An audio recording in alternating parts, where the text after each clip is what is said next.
কেন জানি না আমার মনে হয় ছোটবেলার দুর্গাপুজোটাই বেশি আনন্দের ছিল। যত বড় হলাম দুর্গাপুজোর আনন্দটা যেন কেমন চারিদিক থেকে কম কম মনে হতে লাগলো। সেই আগের আনন্দ, আগের মন প্রাণ সেটা কিন্তু এখন আর নেই।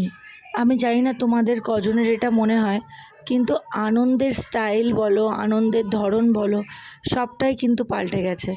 আর সত্যি করেই আগে যে আনন্দটা করতাম, সেই আনন্দটা কিন্তু এখন আর হয় না। চারিদিকে সব কিছুটা এত আর্টিফিশিয়াল, যেটা আমাদের ছোটবেলাতে ছিল না।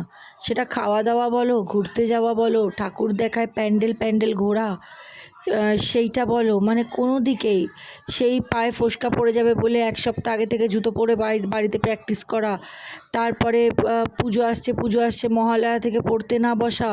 কিন্তু এখন যেন সবটাই খুব মেকানিক্যাল, একই জিনিস কিন্তু কত পরিবর্তন।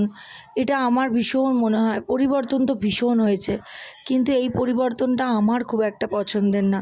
সেই জন্যই হয়তো আগে যতটা আনন্দ করে ঘুরতাম বেড়াতাম, সেই জিনিসটা, সেই নেশাটা এখন আর পাই না।